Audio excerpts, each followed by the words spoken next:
Hello everyone, আমি Manju Das Bhattacharya from India থেকে। তো তোমাদের কাছে একটা ছোট্ট টপিক নিয়ে চলে এলাম। তোমরা কিন্তু অজান্তেই ভুলটা করে ফেলছো। এই অজান্তে ভুল করার কারণে লক্ষ টাকা খরচা করেও কিন্তু তোমাদের শরীরটা সুস্থ হবে না এবং ভালো হবে না। সেটা কি জানো? তোমরা হয়তো জেনেও করো না। সবসময় তাড়াহুড়ো করে কোনো কাজ করতে নেই, জানো বন্ধুরা। কেন বলো তো? এই দেখো, আমি এখানে জোয়ানটাকে ধুয়ে রোদে শুকিয়ে রেখেছি। কেন বলো তো? এর মধ্যে অনেক পাথর বালি থাকে। তোমরা হয়তো বলবে যে আমরা লুজ খাই না, আমরা প্যাকেটের খাই। প্যাকেটেও খারাপ, কারণ ওটা তো কোনো রকম ঝাড়া বাছাই করা থাকে না। যা বাছাই করা থাকলেও কিন্তু দেখবে অনেক সময় কাঁকড় বা কাঁচের টুকরো বা প্লাস্টিকের টুকরো তোমরা যে কোনোভাবে জিরে বলো, হলুদ বলো, যে কোনো মশলার সঙ্গে তোমরা খেয়ে ফেলছো। ওটা কিন্তু তোমাদের পেটের মধ্যে একটা গেঁথে যাচ্ছে। তখন গেঁথে গিয়ে সেখান থেকে তোমাদের কি হবে? পচন ধরবে। আর পচন ধরলে কিন্তু সেখান থেকে ক্যান্সারের সৃষ্টি হবে। তাহলে তোমরা লক্ষ টাকা খরচা করে সুস্থ থাকতে পারবে, ভালো থাকতে পারবে? অবশ্যই না। আমি তো বলবো অবশ্যই পারবে না।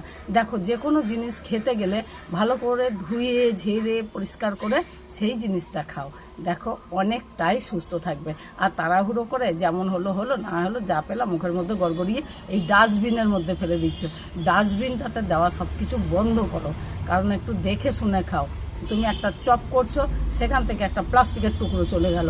তারপরে তুমি একটা ব্লেন্ড করছো যে কোনো জিনিস, সেখান থেকে একটা লোহার টুকরো চলে গেল।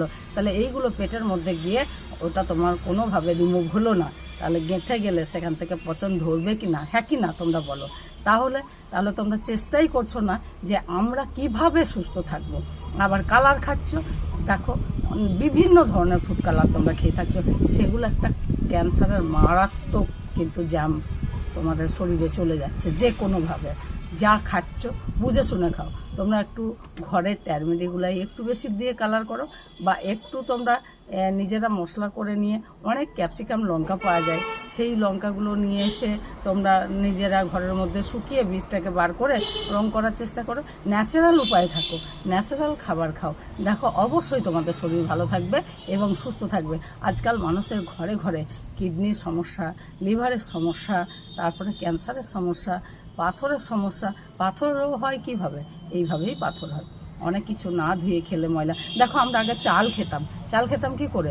চালগুলোকে আমরা বাছতাম, পোকা বাছতাম, কাকড় বাছতাম, বেছে ধুয়ে পরিষ্কার করে খেতাম। সে ভাতের স্বাদও কিন্তু আলাদা ছিল। আজকাল চাল কি একদম পালিশ করা ঝরঝরে, তুমি নিয়ে আসছো, ধুচ্ছ আর হাঁড়িতে দিয়ে রান্না করে নিচ্ছ, ঠিক তাই তো? তাহলে বোঝাতে পারলাম তোমাদেরকে।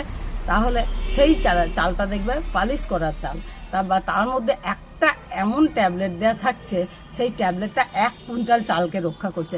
তাহলে সেই পয়জনটা তোমাদের শরীরে যাচ্ছে। তো আমরা তিল করে বিষ খাচ্ছি, তাই না? তাহলে আমরা যদি তিল করে এইভাবে আমরা নিজেদেরকেই মৃত্যুর মুখে আগিয়ে দিচ্ছি। তাহলে সুস্থ থাকতে, ভালো থাকতে আমার টপিকগুলো ভালো লাগলে ধন্যবাদ তোমাদেরকে। ভালো লাগলে একটু নতুনদের দেখার সুযোগ করে দিও। Tata all. আবার নেক্সট ভিডিওতে তোমাদের সঙ্গে দেখা হবে। ততক্ষণ তোমরাও সুস্থ থেকো। থ্যাংক ইউ সো মাচ আমার বন্ধুরা।